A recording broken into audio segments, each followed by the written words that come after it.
नमस्कार, मैं हूं संजय शर्मा। आप देख रहे हैं 4 PM न्यूज नेटवर्क। आप भी चौंक गए होंगे एग्जिट पोल के नतीजे देखकर। देश में बहुत निराशा का माहौल था, लोग गुस्से में थे, महंगाई से, बेरोजगारी से। महिलाएं परेशान थी, बेरोजगार परेशान थे, किसान परेशान थे और एग्जिट पोल कह रहा है कि सब बम बम है। भाजपा और ताकत से आ रही है, एनडीए और ताकत से आ रहा है, प्रधानमंत्री की ताकत और बढ़ेगी। क्या माना जाए कि एग्जिट पोल सही है या गलत है? फैसला तो 4 जून को होगा, लेकिन हाँ, ये एग्जिट पोल सबको शॉक कर गए। किसी को उम्मीद नहीं थी। उत्तर प्रदेश जैसा राज्य जहां पे भाजपा की बहुत हालत पतली दिख रही थी, वहां लगा कि झटका नहीं लग रहा है। बंगाल में बीजेपी का बहुत अच्छा करते हुए दिखाया, उड़ीसा में बहुत अच्छा करते हुए दिखाया। क्या एग्जिट पोल सही है या इनके पीछे कोई साजिश है? 4 जून को नतीजे अलग आएंगे, ये एग्जिट पोल अलग है। क्या है रणनीति? कोई बाजार की बात है, कोई सट्टे की बात है, कोई जबरदस्त खेल है? इन सारी बातों पर बातचीत करने के लिए मैंने सोचा कि बिजनेस फील्ड से जुड़े हुए एक ऐसे पत्रकार से बात करूं जिसको बिजनेस की जानकारी है, जिसको राजनीति की जानकारी है, बहुत बेबाक होके बड़ी बहादुरी के साथ बोलते हैं। तो चलते हैं महाराष्ट्र, और महाराष्ट्र में राजीव रंजन से पूछते हैं कि हाल क्या है। राजीव भाई, बहुत बहुत स्वागत है आपका। क्या लग रहा है आपको कि महाराष्ट्र में जो बम बम दिखाया है, ये दिखाया है लगभग बराबर बराबर की सीटें हैं? क्या मानना है आपको एग्जिट पोल पे? आपका क्या कमेंट है? यूजलेस मीनिंगलेस एक्सरसाइज है ये एग्जिट पोल। ठीक है, समय की बर्बादी है। इन्होंने सोचा कि भाई हमने वैसे इनके 10 साल बर्बाद किए हैं, तो इनके वीकेंड को भी बर्बाद कर देते। 2 दिन ही तो बर्बाद करेंगे, सैटरडे संडे, है ना। नहीं तो लोग जो है जाके चिल्ड बियर, तो चलो इन लोग का जो है पूरा दिन ही खराब कर देते हैं 2 दिन, है ना। यही इनका मकसद है और कुछ नहीं है। मैं आपको ये बता, किताब है द आर्ट ऑफ वॉर, ठीक है, सुन त्जू ने लिखी है। जितने भी मार्केट के स्ट्रैटेजिस्ट हैं, जितने भी बड़े बड़े स्ट्रैटेजिस्ट, पॉलिटिकल स्ट्रैटेजिस्ट रहते हैं, ये सभी लोगों ने किताब पढ़ी है the art of war. Chinese author 2-3 हजार साल पहले हुए थे। ठीक है, इन्होंने इसमें ये क्लियरली कहा है कि अच्छा जनरल वही होता है जो बिना युद्ध लड़े ही युद्ध को जीत जाए। ठीक है, तो नरेंद्र मोदी जी और इनकी जो पूरी पलटन है, इनका यही प्रयास है कि बिना युद्ध को लड़े हुए ही युद्ध को जीत लिया जाए। इस तरीके से मानसिक रूप से डिमोरलाइज कर दिया जाए इंडिया अलायंस के योद्धाओं को। ठीक है, कि वो जिस दिन काउंटिंग होगी उनका मोराल जो है वो it will be at its एब, नादीर, सबसे निचले स्तर पे रहेगा, ताकि ऑन द स्पॉट यदि कुछ भी गड़बड़ी करना हो तो गड़बड़ी की जा सके। आप इस बात को समझिए। मैं आज आपको बता रहा हूं, बहुत पुख्ता सोर्सेस से मेरे को इंफॉर्मेशन मिली है। काउंटिंग के दिन भी शुरुआत में काउंटिंग उन असेंबली सीट से की जाएगी हर स्टेट में जहां पर बीजेपी स्ट्रांग है, बीजेपी स्ट्रांग है। तो स्टार्टिंग के 3-4 फेजेस में आपको दिखेगा कि बीजेपी लीड कर रही है। एग्जिट पोल में 2-3 दिन पहले बता दिया गया कि बीजेपी 350 जा रही है एनडीए। तो इससे क्या होगा, इंडिया अलायंस के जो खड़े हुए हैं वहां पर काउंटिंग एजेंट, पोलिंग एजेंट जो है, उनका मोरल नीचे जाए। ठीक है, और वो जो है अपने कंसंट्रेशन पावर को लूज करेंगे और उसी दौरान पूरा खेल करने की जो है वो कोशिश की जाएगी। मैं कांग्रेस और इंडिया अलायंस के सारे बड़े लीडर से ये अनुरोध करता हूं कि वो अपने सैनिकों को जो उनके वॉरियर्स हैं, योद्धा हैं, उनको वो मेंटली 2 दिन संडे और मंडे पूरी तरीके से ट्रेन करें कि वो 1 मिनट के लिए भी काउंटिंग के दिन अपने कंसंट्रेशन पावर को वीक ना करें, वो किसी भी तरीके से अपने मनोबल को नीचे ना जाने दें। ये पूरा का पूरा डिमोरलाइज करने का खेल है। देखिए, मैं एक छोटी सी चीज आपको समझाता हूं एग्जिट पोल की। मोटा मोटी 1,500 से 2,000 पोलिंग बूथ होते, ठीक है, एक लोकसभा कंस्टिट्यूएंसी में। अब मुझे बताइए, उत्तर प्रदेश जैसा स्टेट, ठीक है, 2,000 भी अगर मैंने पकड़ा, मल्टीप्लाई बाय 80, तो कितना हुआ? 1,60,000 पोलिंग बूथ। ठीक है, 1,60,000 पोलिंग बूथ पे ये एग्जिट पोल वालों ने कितने पोलिंग बूथ से सैंपल कलेक्ट किए? ठीक है, इनके पास तो गिन के 8-10 लोग रहते हैं। तो ये 8-10 लोग जो है, ये या मान लीजिए 50 भी रहते हैं, 1,60,000 पोलिंग बूथ से कितनों को कवर करेंगे? राजीव जी, इन्होंने कहा सी वोटर वालों ने 4,30,000 सैंपल लिए हैं, यानी 140 करोड़ की 4,30,000 जो होंगे, हाँ 4,30,000 लोगों से इन्होंने बात किया है। मैं तो यहाँ पोलिंग बूथ ही बता रहा हूँ, 1,60,000 पोलिंग बूथ होगा कम से कम उत्तर प्रदेश में, ठीक है। टोटल वोटर्स इंडिया में है 98 करोड़। अगर मैं ये पकड़ूं कि 60% भी मतदान हुआ है तो 9.8 10% हुआ। 9.8 इंटू 6 8 48 6 9 58.8 करोड़, यानी मोटा मोटी 58 करोड़ लोगों ने वोट डाला है। 58 करोड़ में इन्होंने कितने सैंपल कलेक्ट किए? 3 लाख लोगों का, 3.5 लाख का जो बताया, 4 लाख का। तो 4,58 करोड़ में 4 लाख तो साहब 0.1% भी नहीं है। 58 करोड़ का 1% होता है 5.8 करोड़, ठीक है। उसके 10% सॉरी 1% होता है 58 लाख और 0.1% होता है 5.8 लाख। तो ये तो 0.1% कम लोग से भी छोटा सैंपल साइज है और उसके बेसिस पे इतनी बड़ी बड़ी बातें कर रहे हैं लोग। ये कुछ नहीं है, ये सैटरडे संडे की गर्मी में जो आप लोग अपने मानसिक संतुलन और खुश रहने के लिए जो चिल्ड बियर पीना चाहते थे, ये आपको वो सुनहरे मौके से दूर ले जाने का इन्होंने कोशिश किया कि आप अपने हॉलीडे को एंजॉय ना करें। मेरे को कम से कम 50 फोन आ गए हैं संजय जी, आपके 4 PM के व्यूअर्स के, कि साहब ये क्या हो रहा, क्या रहा। मैंने इनको समझाया कि भैया चिंता चिता की तरफ लेके जाती है, ओवर थिंकिंग किल्स यू। तो आप ज्यादा चिंता ना करें, चिंता आपको चिता की तरफ ले जाएगी। चुपचाप शांति से घर में खाए पिए मस्त रहिए, पहली चीज। दूसरी चीज, मैं जो ये समझा रहा था आपको टोटल पोलिंग बूथ का, तो 1,60,000 पोलिंग बूथ तो अकेले उत्तर प्रदेश को मिले। अब आप समझ लीजिए कि इंडिया के सारे पोलिंग बूथ आप काउंट कर लीजिए तो आपको ये फिगर 10-15 लाख से नीचे की नहीं मिलेगी। ये पोलिंग बूथ है, हर पोलिंग बूथ पे 10 लोगों से भी आपने बात किया तो 1.5 करोड़ का सैंपल साइज चाहिए आपको, थोड़ा बहुत मतलब एग्जैक्ट प्रिसीशन के साथ में कहने के लिए। 1.5 करोड़ का सैंपल साइज किसी का है क्या? मैं बोलता हूं 50 लाख का भी सैंपल साइज है क्या किसी का? पहली चीज तो ये हुई। दूसरी चीज जो हर बार मैं कहता आया हूं, ये ओपिनियन पोल और एग्जिट पोल करवाता कौन है, पैसे कौन देता है, इसका कौन, ये जो है, ये जब तक इस चीज को नहीं बताएंगे तब तक हम इस चीज पे विश्वास नहीं कर सकते। अभी देखिए, जब से यूट्यूब पे मैंने बोलना चालू किया, दूसरे यूट्यूबर्स भी क्वेश्चन कर रहे हैं कि भाई ये पोलिंग ये जो ओपिनियन पोल्स हो रहे हैं या एग्जिट पोल हो रहे हैं, 4 PM का उन्होंने इंटरव्यू सुना, इसको कौन फंडिंग कर रहा है? कुछ लोगों ने कहा मीडिया हाउसेस कर रहे हैं, पर भैया मीडिया हाउसेस तो गोदी मीडिया हो गए। पिछले 10 साल में 8,000 करोड़ का एडवर्टीजमेंट मिल गया भारत सरकार से अलग अलग मीडिया हाउसेस को, प्रिंट और इलेक्ट्रॉनिक के। मान लीजिए सरकार बोलती है कि मैं आपको 50 करोड़ रुपए देता हूं कोई टेलीविजन चैनल, आप इसमें से 20 करोड़ रुपए ओपिनियन पोल पे और एग्जिट पोल पे खर्चा कीजिए और हमको ये नंबर चाहिए। तो इनकी हिम्मत है, औकात है, हैसियत है किसी भी टेलीविजन चैनल के मालिक की कि वो मना कर दे? ये तो सबके सब पहले ही अपना जो मोराल, जो इनकी जो खुददारी है, उस खुददारी को पहले ही ये लोग जो है ये समर्पित कर चुके हैं। आज देखिए आप, मोदी भक्त जो है, अंध भक्त लोग कितने खुश है, व्हाट्सएप पे ऐसी होली और दिवाली मनने लगी है कि लग रहा है कि रिजल्ट आ गया है। भैया 4 जून तक वेट करो। मैं सिर्फ और सिर्फ जो है ये कहना चाहता हूं कांग्रेस और इंडिया अलायंस के नेताओं से, जो यदि 4 PM देख रहे होंगे या 4 PM के व्यूअर्स से, कि आप लोग मेंटली स्ट्रांग रहिए। ये आर्ट ऑफ वॉर में जो लिखा है कि बिना युद्ध किए ही युद्ध को जीतने की ये जो है ये साजिश की जा रही है। इन्होंने कहा कि गलवान में कोई घुसा नहीं, हमने वीडियोस देखे कि कैसे इंडिया और चाइना की झड़प हो रही है। इन्होंने लद्दाख को गारंटी दिया और उस गारंटी से पीछे हट गए। इन्होंने मंगलसूत्र के ऊपर में उल्टी सुल्टी बातें की, हमने देखा कि कई कांग्रेस के मैनिफेस्टो में ये सारी बातें नहीं लिखी गई हैं। तो ये तो बात बात पे झूठ बोल रहे हैं, बात बात पे झूठ बोल रहे हैं। आर्ट ऑफ वॉर ये बोलता है कि biggest all warfare is based on dissipation.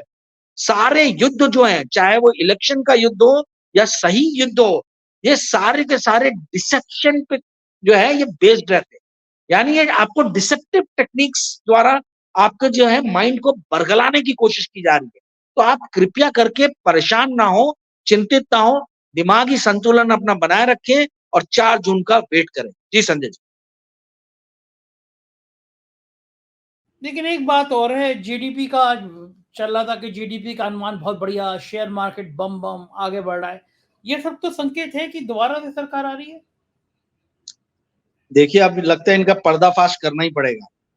GDP का फॉर्मूला क्या होता है, आप ये बताइए।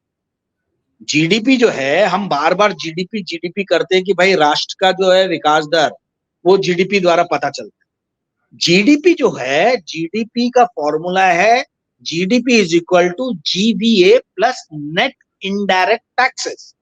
जो जीवीए है, जिसको ग्रॉस वैल्यू एडेड कहते हैं, यही मेन चीज होता है। ये प्रोडक्टिविटी नापता है, ठीक है, प्रोडक्टिविटी कितनी है।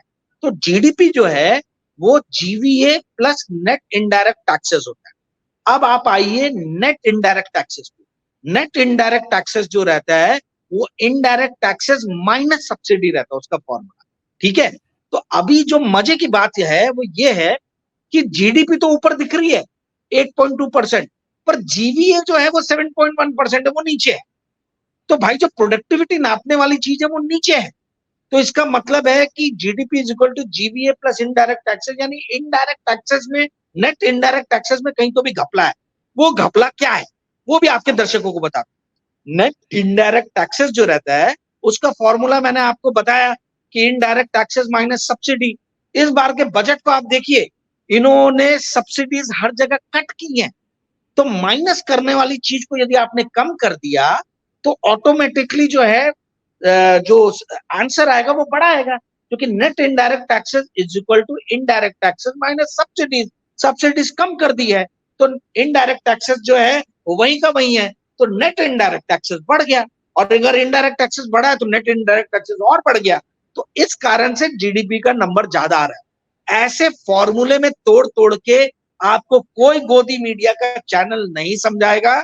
और यहां तक कि यूट्यूब पे भी जो बकरी गैंग है उनको तो पता ही नहीं है, मतलब उनकी हैसियत ही नहीं है चीज समझाने की। तो ये जीडीपी के झांसे में ना जाए। जीडीपी के आंकड़े जो है वो सही चीज प्रदर्शित नहीं कर रहे। अब आपने दूसरी बात बोली स्टॉक मार्केट की कि भाई जीडीपी का नंबर ज्यादा है, स्टॉक मार्केट भी ऊपर है। संजय जी, आप इस बात को समझिए, स्टॉक मार्केट अभी ऊपर है। आपको मैं एक छोटा सा बयान करके समझाता हूं कि क्या हो रहा है। भारत की म्यूचुअल फंड इंडस्ट्री में जो पहला 10 लाख करोड़ का एयूएम बना था, एसेट अंडर मैनेजमेंट, उसको 50 साल लगे। क्या आपको मालूम है कि अभी इंडिया का म्यूचुअल फंड इंडस्ट्री का जो एसेट अंडर मैनेजमेंट है वो दिसंबर 2023 में 50 लाख करोड़ क्रॉस कर गया, और ये 2022 में ये 40 लाख करोड़ था। यानी 1 साल 1.5 साल के अंदर में एसेट अंडर मैनेजमेंट जो म्यूचुअल फंड इंडस्ट्री का है वो 10 लाख करोड़ से बढ़ा है, यानी 40 लाख करोड़ से 50 लाख करोड़ पहुंचा है। और यही पहले 10 लाख करोड़ के लिए 50 साल लगे, और ये लास्ट के 10 लाख करोड़ सिर्फ 1.5 साल में। तो इसका मतलब क्या हुआ? इसका मतलब ये हुआ कि प्रोडक्टिव इकोनॉमी में पैसे नहीं लग रहे, सारे पैसे ट्रेडिंग में और स्टॉक मार्केट के द्वारा जो है रिटर्न पाने में लोग पैसा लगा। ठीक है, पहले जो पैसा रियल स्टेट में जाता था वो रियल स्टेट में भी पैसा कम जा रहा है, वो स्टॉक मार्केट की तरफ जा रहा है। तो जो इंडस्ट्री 50 लाख करोड़ से ज्यादा की हो गई है, आप इस बात को समझिए कि अगर वो उसका प्रॉफिट 1% भी है तो कितना हुआ उसका प्रॉफिट? अगर 1% में तो 50 लाख करोड़ का 1% होता है 50,000 करोड़। 50,000 करोड़ का यदि वो 5% भी मीडिया पे, एडवर्टाइजिंग पे या दूसरी चीजों पे खर्च करता है तो वो होता है 2,500 करोड़। आपको मैं आज का बता रहा हूं, इकोनॉमिक टाइम्स में छपा है, आप पढ़िए। जूलियस बेयर के बहुत बड़े ये हैं, अधिकारी हैं, मैथ्यूज। मैथ्यूज जी ने इंटरव्यू में कहा है कि सारे एग्जिट पोल वाले जो है वो ये म्यूचुअल फंड इंडस्ट्री के पेरोल पे है, पैसे इनको वहां से मिल रहे। ठीक है, ये मैं नहीं बोल रहा, इकोनॉमिक टाइम्स में छपा है, आप पढ़ सकते, कोई भी पढ़ सकते। जूलियस बेयर के जो अधिकारी हैं मैथ्यू जी, उन्होंने कहा ये चीज अपने इंटरव्यू में, और उन्होंने उनसे पूछा गया था कि शब्दों में कहा जाए तो ये जो हैं, जो करा रहे हैं एग्जिट पोल, इनको पैसे शेयर मार्केट से मिले हैं। ये म्यूचुअल फंड इंडस्ट्री ने दिया, ये 100% दिया होगा। भैया आप देखो 50 लाख करोड़ का एयूएम है, तो अगर इनको अंदेशा लेना है कि भाई हम माल बना के रखे कि बेचे, तो ये इनके लिए किसी को 10-15 करोड़ की फंडिंग करना कोई बड़ी बात नहीं है। इतने में तो एग्जिट पोल वाले नाचने लग जाएंगे। ठीक है, तो आप एक चीज वो चीज देखिए। दूसरी चीज देखिए कि एफआईएस जो है वो मैक्सिमम शॉर्ट पोजीशन पे बैठे हुए हैं। ठीक है, यदि लोगों को लगता है कि स्टॉक मार्केट नीचे जाने वाला है तो वो पुट ऑप्शन खरीदते हैं, अगर उनको लगता है कि मार्केट ऊपर जाने वाला है तो कॉल ऑप्शन खरीदते हैं। तो आज की डेट में आप देखिए एफआईएस ने भारी मात्रा में पुट ऑप्शन खरीदा है। ठीक है, तो वो पुट ऑप्शन कुछ लोग बोलेंगे अपने एसेट को हेज करने के लिए खरीदा है, बट भैया इतने पुट ऑप्शन खरीदे इसलिए गए कि इनको लग रहा कि अगर मार्केट नीचे गया इनको अंदर खाने से कुछ तो भी एग्जिट पोल वालों ने बताया है, जिसके कारण से इन्होंने जो है इतने ज्यादा शॉर्ट पोजीशन स्टॉक मार्केट के ऊपर में बिल्ड करके रखी हुई। तो ये दूसरी बात हुई। तीसरी बात मैं आपको बताना चाहता हूं कि आप चाइना को देख लीजिए। चाइना का स्टॉक मार्केट 2007 में जिस लेवल पे था उसी लेवल पे थोड़े दिन पहले तक वो था, यानी 17 साल तक स्टॉक मार्केट जहां गया वहीं से पलट के वापस आ। जो आपका IBX 35 जो स्पेन का है वो जो 1998 में था उसी पोजीशन पे आज है। जर्मनी के डैक्स जो स्टॉक इंडाइसेस है उसने सिर्फ 7% का रिटर्न दिया है। क्या पिछले 24 साल में, यानी 2000 में जहां था और 2024 में, यानी 24 साल में सिर्फ 7% का रिटर्न। ऐसे फ्रांस का जो स्टॉक मार्केट है CAC 30 CAC 30 उसने सिर्फ 9% का रिटर्न दिया। यहां तक कि जो इंग्लैंड का स्टॉक मार्केट है FTSE 100 उसने पिछले 24 साल में सिर्फ 11% का रिटर्न दिया। कनाडा के स्टॉक मार्केट ने पिछले 24 साल में सिर्फ 31% का रिटर्न दिया। तो मैं क्या बताना चाह रहा हूं, हांगकांग का स्टॉक मार्केट जहां 2000 में था आज 2024 में भी वहीं पे उससे थोड़ा सा ही ऊपर है, ज्यादा ऊपर नहीं गया। तो मैं आप लोग को यह बताना चाह रहा हूं कि जब स्टॉक मार्केट का बबल फूटता है तो फिर उसको वापस से उस लेवल को अचीव करने के लिए दशकों लग जाते, कई दशक लग जाते हैं, 10 साल 20 साल 25 साल लग जाते हैं। आप सोचिए जापान का जो स्टॉक मार्केट है, जो स्टॉक इंडाइसेस है, स्टॉक इंडेक्स है निकाई 225, निकाई 225 जो 1990 में जिस लेवल पे था 41,000 के, उसी के आसपास में अभी जो है वो ट्रेड हो रहा है। 1991 का और 2024 का, तो आप ये समझिए 33 साल लग गए। तो स्टॉक मार्केट का हवा बनाना बहुत आसान है, और चूंकि इंडिया एक ग्रोइंग इकोनॉमी है और यहाँ युवा बहुत ज्यादा है इसलिए मार्केट बढ़ रहा है। पर यदि युवाओं के पास नौकरी नहीं रहेगी संजय जी, तो स्टॉक मार्केट कितने दिन तक आप बढ़ा पाओगे, कब तक बढ़ा पाओगे? ये बबल तो फूटेगा ही फूटेगा, आज फूटेगा नहीं तो कल फूटेगा। तो आप देखिए इस देश में प्रधानमंत्री से लेके गृह मंत्री से लेके आपके फाइनेंस मिनिस्टर तक सबके सब इलेक्शन के दौरान जो है स्टॉक मार्केट को ऊपर भगाने की बातें कर रहे हैं। तो ये देश की राजनीति से लेके सारी चीजें तो स्टॉक मार्केट केंद्रित हो गई हैं, एग्जिट पोल से लेके सारी चीजें। तो इन सब चीजों पे, एग्जिट पोल पे या इन सब बातों पे ज्यादा ध्यान देने की जरूरत नहीं है, क्योंकि इनके पीछे कोई साइंटिफिक कैलकुलेशन नहीं है। मैंने जैसा आप लोग को बताया कि अकेले उत्तर प्रदेश में ही 1-1.5 लाख के आसपास में पोलिंग बूथ होंगी, पूरे देश में 10 लाख के आसपास में पोलिंग बूथ होगी। 10 लाख में अगर हर पोलिंग बूथ में 10 लोग से भी बात करते तो 1 करोड़ का सैंपल साइज चाहिए। यहाँ किसी का भी सैंपल साइज 5 लाख से बड़ा नहीं है। तो 5 लाख के बेसिस पे क्या आप 98 करोड़ वोटर्स, जिसमें यदि 60% वोट लोग देते हैं तो 58 करोड़ के आसपास होता है, या 58 करोड़ वोटर्स को क्या 5 लाख के आप सैंपल साइज से प्रिडिक्ट कर सकते हैं कि वो कहाँ जाएगा? इसलिए सब फालतू चीजें, मीनिंगलेस एक्सरसाइज है, एकदम ध्यान देने की जरूरत नहीं है। टेलीविजन चैनल इसको 3 दिन तक चलाएंगे क्योंकि उनको एडवर्टाइजिंग रेवेन्यू मिलेगा। ओपिनियन पोल वाली एजेंसी के लिए ये 5 साल में एक बार माल कमाने का तरीका रहता है। बम बम माल वो कमा रहे हैं। इनके माल कमाने के चक्कर में आप अपने ध्यान को और आप अपने मन की शांति को जो है बर्बाद ना होने दें। चिल रहे, मस्त रहे, बढ़िया खाए पिए। ट्यूसडे को आपको रिजल्ट सामने दिख जाएगा। इस बार जनता ने चुनाव लड़ा है, जनता ने चुनाव लड़ा है, और चुनाव हुआ है। इस देश को क्या मोदी चाहिए या मोदी नहीं चाहिए? टीवी में हम जो भारत देखते हैं वो सड़क पर उतर के जब हम देखते हैं तो वो भारत हमें नजर नहीं आता है। तो इसका अर्थ ये है कि जो सड़क पे उतरा भारत है उसने जो मत दिया है वो तो 4 जून को ही आपको दिखेगा। टीवी पे जो चलने वाली जो चीज है उसको कृपया करके 4 जून तक ना देखें। जी संजय जी, बिल्कुल ठीक कह रहे हैं आप। आपने बिल्कुल बहुत जबरदस्त तरीके से व्याख्या कर दी। और आपने बता दिया कि शेयर मार्केट और म्यूचुअल फंड जो है वो पीछे हैं इसके, हो भी सकता है, नहीं भी हो सकता है। महाराष्ट्र में आपका जो एग्जिट पोल है वो 23 से 26-27 सीटें दे रहे हैं आमतौर पे, सभी मिला-जुला निष्कर्ष निकालूँगा। क्या एनडीए को 23-26 सीटें आ रही हैं वहाँ? कम आ रही हैं, ज़्यादा आ रही देखिए, हैं? मैंने आपके पुराने आप देख लीजिए वीडियोस, उसमें देख के मैंने 4-5 चीजें कही और मैं कंसिस्टेंट हूं वही बातों। मैंने कहा था कि भाई इंटेलिजेंस की रिपोर्ट है कि 22 सीट एनडीए को मिलेगी महाराष्ट्र में।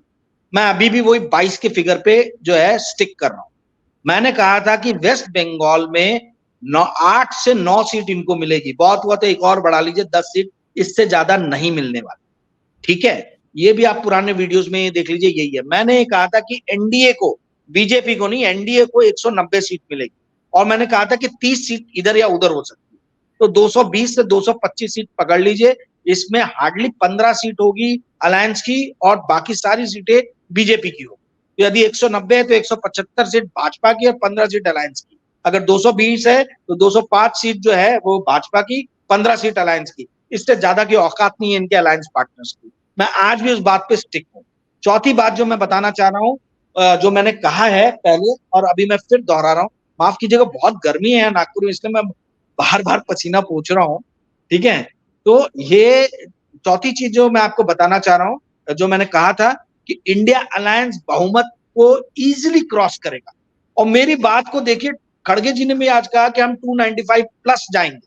अभी तक फिगर नहीं दिए थे उन्होंने, भाई वही फिगर वो बोल रहे हैं कि 295 प्लस जाएंगे। मैंने कहा था 300 तक टच करेंगे। आपको संजय जी ये जान के हैरानी होगी कि 4 PM में जब मैंने ये कहा था कि क्या हमारे प्रधानमंत्री जी की मानसिक स्थिति जो है वो इस लायक है कि उनके हाथ में न्यूक्लियर बटन दिया जाए, राहुल गांधी ने उसके 5-6 दिन बाद वही चीज बोलना चालू किया। तो 4 PM का आपका संजय शर्मा का शो जरूर राहुल गांधी या कांग्रेस के कोई बड़े लीडर देख रहे हैं कि जो हम यहाँ बातें बोल रहे हैं वो अपने उस पर स्टेज पे बोल रहे हैं। मैंने जो भी बातें बोली है मैं उस पर स्टिक हूं। ठीक है, कि इनको इतनी ही सीट जो है मेरे कैलकुलेशन के हिसाब से, जो मेरा इंटेलिजेंस नेटवर्क है जो इतने सालों में मैंने डेवलप किया है, कल्टीवेट किया है, उसके हिसाब से किसी भी हाल में एनडीए की सरकार नहीं बन रही। पांचवी और आखिरी चीज जो मैंने कही थी कि मोदी जी के पॉलिटिकल करियर का सूर्यास्त 4 जून से हो जाएगा। आप देखिए वो सूर्यास्त होगा यदि इन्होंने, जी पहले लाइन पूरी करिए आपकी। अब यदि इन्होंने मेंटली जो आज एक वॉरफेयर खेला है एग्जिट पोल के जरिए, यदि कांग्रेस और इंडिया अलायंस के लीडर्स अभी से कोई प्रिकॉशनरी मेजर नहीं लेते हैं, यदि ये नेक्स्ट 2 दिन तक अपने पूरे सैनिकों को, अपने पूरे जो इनके एक्टिविस्ट हैं, इनको नहीं ट्रिगर करके तैयार रहने के लिए कहते हैं, तो आप ये समझ जाइए कि कुछ भी खेल हो सकता है काउंटिंग के दिन। पहली चीज। दूसरी चीज क्या है, देखिए संजय जी, लास्ट इसमें मैंने अपना नंबर दिया था, आपको हैरानी होगी, मेरे को कम से कम 900 के ऊपर मैसेजेस आए और 250 कॉल आए हैं पिछले 2 या 3 दिन में। और उसमें लगभग 1/3 लोगों ने इतना गंदा गंदा बोला मीडिया के बारे में, मैसेजेस में या फोन पे भी बात करते हुए, कि मेरे को अब डर लग रहा है अंजना ओम कश्यप, रूबिका लियाकत, सुधीर चौधरी, अर्णब गोस्वामी, रजत शर्मा, इन लोगों के लिए मुझे लगता है इनको सुरक्षा प्रोवाइड की जानी चाहिए। जनता बहुत गुस्से में है, जनता बहुत आक्रोश में है। तो ये जो है, ये देखिए, ये अगर 350 प्लस ये जाने वाले रहते तो इस तरीके के फीडबैक हमको पब्लिक से नहीं मिलते। पब्लिक से फीडबैक मिल रहा है, लोग खुद से होकर फोन कर रहे हैं, खुद से होकर मैसेजेस डाल रहे हैं। तो इससे ये चीज समझ में आ रही है कि ग्राउंड लेवल पे सिचुएशन बहुत अलग है, जो बातें हमको टीवी में देखने के लिए मिली। जी संजय जी, एक आखिरी सवाल, इस एग्जिट पोल से नागपुर, जहां पे आपको गर्मी लग रही है, वहीं पे संघ मुख्यालय भी है, वहीं पे गडकरी भी हैं, इस एग्जिट पोल से नागपुर में संघ मुख्यालय और गडकरी को गर्मी लगी होगी, ठंडक आई होगी, खुश होंगे, दुखी होंगे? नहीं, वो लोग तो बहुत खुश हैं, इसमें कोई शक नहीं है। 2-3 भाजपा के लोगों से बात भी हुई थी मेरी, तो दे आर वेरी हैप्पी। वो बोल रहे थे कि देखो राजीव, हमने तो पहले ही बोला था कि गडकरी साहब जो है 1 लाख से 1.25 लाख के मार्जिन से जीतेंगे। बट पता नहीं, मेरा जो इन्फॉर्मेशन है वो ये है कि या 35 से 40 हजार से गडकरी साहब जीतेंगे या गडकरी साहब हारेंगे। ठीक है, मार्जिन बहुत छोटा रहने वाला। पर भाजपा के जो, वही है ना, एग्जिट पोल आने के बाद में यहाँ पे जो कार्यकर्ता हैं भाजपा के, वो एकदम मोराल उनका बूस्ट हो गया। कांग्रेस वाले एकदम दब गए बेचारे। कांग्रेस वाले ना फोन कर रहे हैं, जिनके फोन आ भी रहे हैं वो यही बोल रहे हैं कि भैया क्या होगा, ये क्या दिखा रहे हैं ये लोग। तो उनको मैं यही बोल रहा हूँ कि भाई देखो, ओवर थिंकिंग किल्स यू। चिंता चिता की तरफ लेके जाएगी। आप फालतू में 2 दिन ना, वही जो राम रच राखा। हाँ मतलब आप फालतू चीजों पे अपना सैटरडे संडे अपना वीकेंड ना खराब करें। आपके वीकेंड को खराब करने के लिए इन्होंने ये काम किया है। बढ़िया खाइए पिए मस्त रहिए। ट्यूसडे को जो है बजरंग बली का दिन है। बजरंग बली के दिन जो है सारे बजरंग बली, मैं तो हनुमान जी का खुद बहुत बड़ा भक्त हूँ, तो उस दिन देखना जो भी होगा अच्छा ही होगा इस देश के फ्यूचर। जी संजय जी, बहुत बहुत शुक्रिया राजीव भाई, आपने इतना समय दिया, आभार आपका। ये जो राजीव रंजन जी बात कर रहे थे और इनका मानना था कि इस एग्जिट पोल के पीछे कहीं ना कहीं म्यूचुअल फंड, सट्टा बाजार, शेयर मार्केट, ये सब इन्वॉल्व होता है। जो भी हो 4 तारीख को नतीजे सामने आ जाएंगे। हम भी हैं, आप भी हैं, फिर चर्चा करेंगे। लोकतंत्र को ऐसे ही मजबूत बनाते रहेंगे, सरकार किसी की हो ऐसे ही सवाल खड़े करते रहेंगे, क्योंकि मीडिया का काम यही है। कैसी लगी बातचीत जरूर बताइएगा। चैनल को ज्वाइन कीजिएगा, सब्सक्राइब करिएगा। शुक्रिया, थैंक यू।